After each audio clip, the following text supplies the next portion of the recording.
ഇപ്പോൾ ലൈവിലൊരു പ്രധാനപ്പെട്ട സംഭവം നടന്നിരിക്കുകയാണ്. നമ്മൾ ഇന്നലെ പ്രൊമോയിൽ കണ്ടതുപോലെ നമ്മുടെ ഷാനവാസും നെവിനുമായിട്ടൊക്കെ ഭയങ്കര വഴക്കുണ്ടായിരുന്നു ഫുഡിൻ്റെ പേരിൽ. അതിൻ്റെ ഇടയിൽ ഒരു പാലിൻ്റെ കാര്യത്തിൽ അവർ കയ്യാങ്കളിയായി. അതിൻ്റെ ഇടയ്ക്ക് നെവിൻ നമ്മുടെ ഷാനവാസിൻ്റെ മുഖത്ത് പാലെല്ലാം കൂടെ കുടഞ്ഞൊഴിക്കുകയൊക്കെ ചെയ്തു.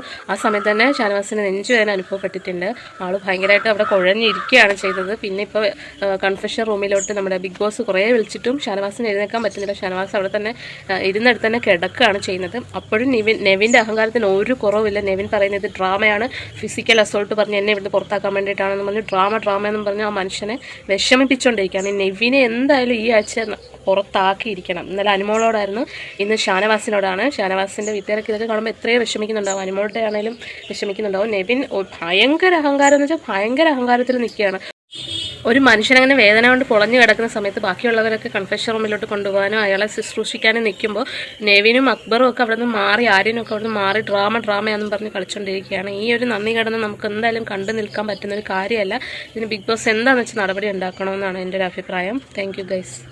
നെവിനും ഷാനവാസുമായിട്ടുള്ള പ്രശ്നത്തിൻ്റെ ഇടയ്ക്ക് ഷാനവാസിന് ഭയങ്കര നെഞ്ചുവേദനയായിട്ട് ഷാനവാസ് ഇവിടെ കുഴഞ്ഞ് വീണിരിക്കുകയാണ്. എല്ലാവരും കൂടെ കൺഫെഷൻ റൂമിലോട്ട് കൊണ്ടുപോകാനായിട്ട് പോവാണ്. അതിൻ്റെ ഇടയ്ക്കും നെവിൻ അത് ഡ്രാമയാണെന്നും പറഞ്ഞ് അഹങ്കരിച്ച് അവിടെ ഇവിടെയൊക്കെ നടക്കുന്നുണ്ട് ഗൈസ്. എന്തായാലും ഷാനവാസിന് വേണ്ടി നമുക്ക് പ്രാർത്ഥിക്കാം.